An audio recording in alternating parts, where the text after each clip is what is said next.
ሀገራዊ ምክክር እንደ ሀገራቱ ተጨባጭ ሁኔታዎች የተለያዩ ዓላማዎችን ለማሳካት ሊከናወን እንደሚችል መረጃዎች ያስረዳሉ።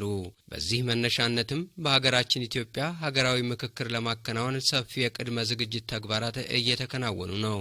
በዚህ ዙሪያ ከጣቢያችን ጋር ቆይታ ያደረጉት በሐዋሳ ዩኒቨርሲቲ ተባባሪ ፕሮፌሰር ፈቀደ ምኑታ ሀገራዊ ምክክር ዘርፈ ብዙ ጠቀሜታ እንዳለውና በጠረጴዛ ዙሪያ መወያየት በተለይም በሀገሪቱ ዘላቂ ሰላም ልማትና ብልጽግናን ለማረጋገጥ ሁነኛ መፍትሄ እንደሆነ አስረድተዋል። ወደ ጠረጴዛ አምጥቶ ምንድነው ምን እናድርግ ምን ይሻለናል የሚለው ነገር ተመካክሮ መፍታት ብቸኛው መንገዳችን ነው። ወደ ልማት፣ ወደ እድገት፣ ወደ ብልጽግና፣ ወደ ተረጋግቶ መስራት እንደ ልባችን ካንዱ ጋር ወደ ሌላ ለመንቀሳቀስ ለሰላም በአጠቃላይ ተነጋግሮ ተደማምጦ ችግሮችን ፈቶ መሄዱ ሀገሪቷ ወደ ልማቷ እንድትመለስ ያደርጋል ብዬ አስባለሁ። ሀገራት የተለያዩ ውስጣዊም ሆነ ውጫዊ ፈተናዎች ሲያጋጥሟቸው ምክክር እንደሚያደርጉ በማንሳት በዚህም ውጤታማ የሆኑ ሀገራት መኖራቸውን በማሳያነት አንስተዋል።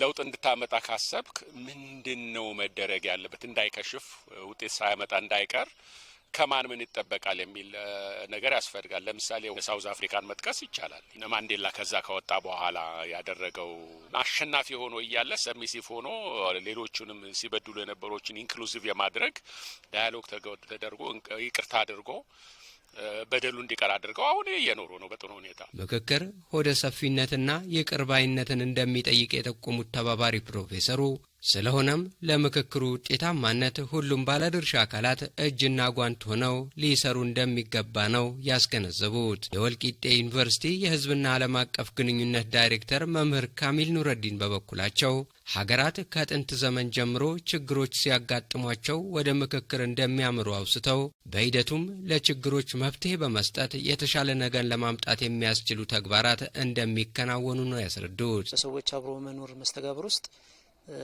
በጊዜው ያልተፈቱ ችግሮች ውዝፍ ይሆናሉ።